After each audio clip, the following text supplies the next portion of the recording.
बिहार की सियासत में इन दिनों एक नई मांग ने जोर पकड़ लिया है और वो है भारत रत्न की मांग। जेडीयू नीतीश के लिए भारत रत्न मांग रही है, आरजेडी लालू के लिए, तो चिराग पासवान अपने पिता रामविलास पासवान के लिए। लेकिन इन सबके बीच बिहार में सियासी सरगर्मी भी बढ़ गई है। भाजपा का कहना है कि लालू को भारत रत्न नहीं, लूट रत्न मिलना चाहिए। वहीं आरजेडी वालों की अपनी अलग राय है। लेकिन इन सब के बीच एक बड़े व्यक्ति ने इन सभी नेताओं को आईना दिखाने का काम किया है और बताया है कि लालू, नीतीश और रामविलास पासवान में से कोई भी भारत रत्न के योग्य नहीं। इतना ही नहीं, उन्होंने ये भी बता दिया है कि बिहार के कौन से नेता हैं जो भारत रत्न के योग्य हैं। और उन्होंने अपने इस स्टेटमेंट में और बहुत सारी बात की है, जिसके बाद अब ऐसा लग रहा है कि बिहार की राजनीति में बवाल आ जाएगा, क्योंकि उन्होंने भारत रत्न से सम्मानित करने के लिए क्राइटेरिया भी डिफाइन किया है कि किस आधार पर भारत रत्न मिलना चाहिए।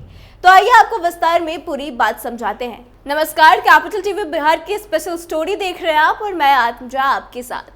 देखिए, बिहार में नेताओं को भारत रत्न देने की मांग की शुरुआत तब हुई जब जेडीयू के एक नेता ने पोस्टर लगाकर नीतीश कुमार को भारत रत्न देने की मांग कर दी। इसके बाद सियासी चर्चा तेज हुई और नीतीश के धूर विरोधी रहे चिराग पासवान ने भी नीतीश को भारत रत्न देने वाली मांग को समर्थन दे दिया। लेकिन इसके पीछे की उनकी अपनी जो मंशा थी वो अलग थी। इसके बारे में आपको आगे बताएंगे, लेकिन सबसे पहले बता दें कि बिहार के वरिष्ठ पत्रकार और पद्मश्री सम्मानित सुरेंद्र किशोर नीतीश, लालू और रामविलास पासवान में से किसी भी नेता को भारत रत्न के योग्य नहीं मानते। उन्होंने अपने सोशल मीडिया के एक पोस्ट में इसी के संकेत देते हुए कहे हैं कि बिहार में सिर्फ एक ही व्यक्ति इस सम्मान के योग्य है। उन्होंने बिना नाम लिए बिहार के प्रथम मुख्यमंत्री श्री कृष्ण सिंह को भारत रत्न का पात्र बताया है। इतना ही नहीं, उन्होंने इसके पीछे की वजह भी बताई है। उन्होंने लिखा है कि मेरी समझ से अन्य बातों के अलावा राजनेताओं के मामले में दो विरल गुणों को इस सम्मान के लिए बुनियादी आधार बनाया जाना चाहिए। आधार भी उन्होंने बताया, पहला कि ऐसे ही नेता को सम्मान योग्य माना जाए जिन्होंने अपने प्रभाव का इस्तेमाल करके अपने परिजन को राजनीति में स्थापित नहीं किया, और दूसरा, जिन्होंने अपनी सत्ता का दुरुपयोग करके अपनी निजी संपत्ति नहीं बढ़ाई। ऐसे नेताओं की संख्या अब सैकड़ों में है, जिनकी अपार संपत्ति का विवरण देखकर ऐसा लगता है कि वो राजनीति से ज्यादा कोई उद्योग का धंधा चला रहे हैं। इन दो मामलों में इस देश की राजनीति में इतनी तेजी से गिरावट आती जा रही है कि यदि यह गिरावट जारी रही तो कुछ ही वर्षों में इस देश की राजनीति का स्वरूप पूरी तरह से बदल जाएगा। अघोषित रूप से वही हाल हो जाएगा जो हाल आजादी से पहले 565 राजवाड़ों की मौजूदगी में इस देश का था। इसके अलावा भी उन्होंने और कई सारी बातें लिखी है जो आगे आपको बताएंगे, लेकिन सबसे पहले आपको बताते हैं कि बिहार में इन तीनों नेताओं को भारत रत्न देने की मांग कब से शुरू हुई और कैसे शुरू हुई। दरअसल पटना में राज्य कार्यकारिणी की मीटिंग से पहले सीएम आवास के बाहर जेडीयू दफ्तर और अलग अलग जगहों पर नीतीश कुमार को भारत रत्न देने की मांग को लेकर पोस्टर लगाया गया। पार्टी के प्रदेश महासचिव छोटू सिंह ने यह पोस्टर लगाया है।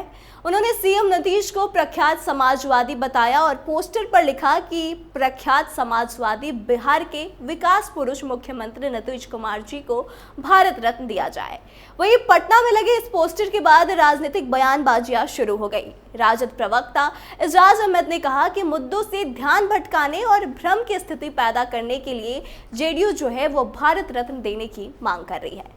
पुल पुलिया गिरने या फिर बिहार में क्राइम का ग्राफ बढ़ने को लेकर उन्हें सम्मान देना चाहिए। वहीं इस मांग के बाद बिहार में राजद सुप्रीमो लालू प्रसाद यादव को भारत रत्न देने की मांग उठी। पटना में पोस्टर लगाकर लालू यादव को भारत रत्न देने की मांग की गई। आरजेडी दफ्तर के बाहर और पटना के चौक चौराहे पर पोस्टर लगाकर इस मांग को रखा गया। पोस्टर में लिखा गया कि सामाजिक न्याय के नेता और बिहार की आवाज पूर्व मुख्यमंत्री लालू प्रसाद यादव को भारत रत्न से सम्मानित किया जाए। बता दें कि लालू यादव को भारत रत्न देने की मांग के बाद से जेडीयू और भाजपा ने जमकर इसकी चुटकी ली। यहां तक कि जेडीयू के नीरज कुमार ने कहा कि आप रत्न जनित हैं, लालू जी अनमोल रत्न है। आपके जो कार्यकर्ता ने भारत रत्न की मांग की, इस जन्म में तो मिलने वाला है नहीं, लेकिन उस दलित कार्यकर्ता के मनोभाव को समझिए। तो एक बार आपको सुनिए क्या कुछ कह रहे हैं नीरज कुमार। भारत रत्न जैसा महत्वपूर्ण पुरस्कार भी लज्जित हो गया होगा। अरे लालू जी तो अनमोल रत्न है, कैदी नंबर 3351 होटवार जेल के रत्न, बेउर जेल के रत्न, सीबीआई के रत्न, ईडी के रत्न, परिवारवाद के रत्न, कब्रिस्तान की घेराबंदी जैसे आरोप लगने वाली पार्टी के रत्न, वक्फ की संपत्ति पर विकास नहीं करने वाले जैसे रत्न है माननीय लालू प्रसाद जी। तो रत्न के तो ये ऐसे राजनीतिक नमूना है जिसको देख करके रत्न भी शर्मा जाता है। तो भारत रत्न तो बहुत बड़ी चीज है। अपनी तुलना जननायक कर्पूरी ठाकुर से किया जाना जगहसाई लालू प्रसाद जी अपने आप में खुद करवा रहे हैं। इतना ही नहीं, आपको बता दें कि लालू यादव को लेकर उप मुख्यमंत्री सम्राट चौधरी ने कहा कि लालू ने अपने 40 साल में राजनीतिक जीवन में जितने घोटाले किए उसे देखते हुए उन्हें भारत रत्न की जगह भारत लूट रत्न दिया जाना चाहिए। वहीं उप मुख्यमंत्री विजय कुमार सिन्हा ने कहा कि पूर्व मुख्यमंत्री लालू यादव के लिए भारत रत्न की मांग कर आरजेडी देश के सर्वोच्च नागरिक सम्मान का अपमान कर रही है। राजनीति में कोई ऐसा सगा नहीं जिसे लालू ने ठगा नहीं हो। अपने राजनीतिक स्वार्थ को साधने के लिए उन्होंने हमेशा समाज को बांटने और लड़ाने का काम किया है। अधिक भ्रष्टाचार के मामले में तो इनका कारनामा जग जाहिर है। तो एक बार सुनिए क्या कुछ कहा था विजय कुमार सिन्हा ने। निश्चित तौर पर राजद जंगल राज के प्रोधा, भ्रष्टाचार के मसीहा को तो निश्चित तौर पर राजद के लोग जो वृत्ति है, जो प्रवृत्ति है, उसी कीर्ति के अनुकूल वो पुरस्कार मांग रहे हैं। और लालू यादव से ज्यादा भ्रष्टाचारी सजायाफ्ता माननीय न्यायालय के द्वारा, उनको तो वो बिहार के सबसे बड़े रत्न हैं, जिस रत्न पर बिहार के लोग दूसरे राज्य में कितने शर्मिंदगी महसूस करते हैं, ये बिहार के नौजवान जानते हैं।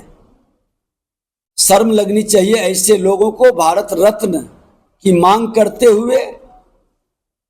अरे उस बिहारी का भारत रत्न के लिए मांग करो जिससे बिहारी गौरवान्वित होता है, जिससे बिहारी का मान सम्मान स्वाभिमान बढ़ता है।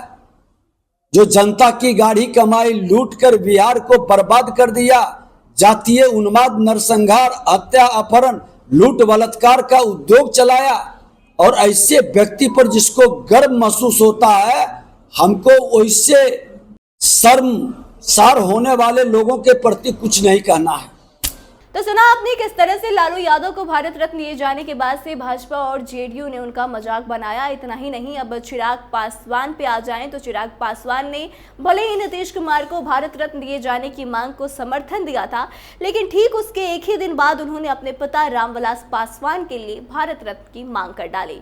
और तब इसके बाद से ये मामला चलता रहा। और अब इसके बाद वरिष्ठ पत्रकार ने वजह बताई है और उन्होंने बताया है कि क्यों इन लोगों को भारत रत्न नहीं मिलना चाहिए। उन्होंने 2 क्राइटेरिया बताते हुए आगे लिखा है कि इन 2 मामलों में बिहार के एक दिवंगत नेता के नाम पर विचार किया जा सकता है। मैं उनका नाम नहीं बताऊंगा, किंतु पुराने लोग समझ जाएंगे। उस नेता ने लंबे समय तक सत्ता में रहते हुए भी नाजायज तरीके से कोई निजी संपत्ति नहीं बनाई। उन्होंने अपने परिवार के किसी भी सदस्य को राजनीति में आगे नहीं बढ़ाया। उनमें अन्य गुण भी थे, पर मैंने सिर्फ 2 मौलिक गुणों की चर्चा की, क्योंकि ये गुण आज की राजनीति में विरल होते जा रहे हैं। ये 2 बुनियादी मापदंड तय हो जाए तो भारत रत्न सम्मान की मांग बहुत ही कम हो जाएगी। बिना नाम लिए जिस नेता की मैं बात कर रहा हूँ, उनके निधन के बाद उनकी निजी तिजोरी से सिर्फ 24,500 रुपये मिले। वे रुपए 4 लिफाफों में रखे गए थे। एक लिफाफे में रखे 20,000 रुपये प्रदेश पार्टी के लिए थे। दूसरे लिफाफे में 3,000 रुपये थे, एक राजनीतिक मित्र की बेटी की शादी के लिए थे। तीसरे लिफाफे में 1,000 रुपये थे जो एक अन्य नेता की छोटी कन्या के लिए थे। वहीं चौथे लिफाफे में 500 रुपये थे उनके विश्वस्त नौकर के लिए। यानी कि उन्होंने अपने परिवार के लिए कुछ नहीं रखा। उस मुख्यमंत्री के मुख्यमंत्री सचिवालय में कोई भी अफसर या कर्मचारी जो है वो उनकी जाति का नहीं था। यहाँ तक कि गोपनीय शाखा का प्रमुख और सुरक्षा पदाधिकारी जो थे वो भी दूसरी जाति के थे। वे नेता अपने चुनाव क्षेत्र में अपने लिए वोट मांगने कभी नहीं गए, फिर भी हर बार चुनाव जीते। सुरेंद्र किशोर का यह पोस्ट परोक्ष रूप से बिहार के प्रथम मुख्यमंत्री श्री कृष्ण सिंह को भारत रत्न का पात्र बताने का संकेत है। साथ ही लालू, नीतीश, रामविलास पासवान, सुशील मोदी के लिए उठ रही मांग को भी उन्होंने आईना दिखाया है कि क्यों इन 4 नेताओं को भारत रत्न नहीं मिलना चाहिए। और एक तरह से देखा जाए तो उन्होंने जो आईना दिखाया है वो काफी हद तक सही है, क्योंकि इन दिनों बिहार की राजनीति में अगर आप गौर करेंगे तो पहले क्राइटेरिया का जो उन्होंने जिक्र किया है कि लोग परिवार को आगे बढ़ाते हैं, तो जाहिर सी बात है कि सारे लोग परिवारवाद की राजनीति को बढ़ावा दे रहे हैं। और वाकई में ये पहली क्राइटेरिया जो है वो बिहार की राजनीति से विरल और दुर्लभ होती जा रही है। वहीं दूसरी क्राइटेरिया की बात करें कि ज़्यादा संपत्ति अपने नाम नहीं किया है, वो क्राइटेरिया भी इन चारों नेताओं पे ठीक से बैठती नहीं है। ये लोगों ने भी अकूत संपत्ति जो है वो इकट्ठा किया है। तो ऐसे में जिस हिसाब से पत्रकार ने बताया है कि जिसमें ये दोनों क्राइटेरिया होगी उन्हें ही भारत रत्न मिलना चाहिए, तो इन चारों नेताओं में कहीं से ये क्राइटेरिया फिट नहीं बैठती है। तो आपको क्या लगता है, जो आईना दिखाने का काम वरिष्ठ पत्रकार ने किया है वो किस हद तक सही है, और आप इस मामले को कैसे देखते हैं? कमेंट करके अपनी प्रतिक्रिया जरूर दें, वीडियो को शेयर करें और आगे के तमाम अपडेट्स के लिए देखते रहें कैपिटल टीवी बिहार। धन्यवाद।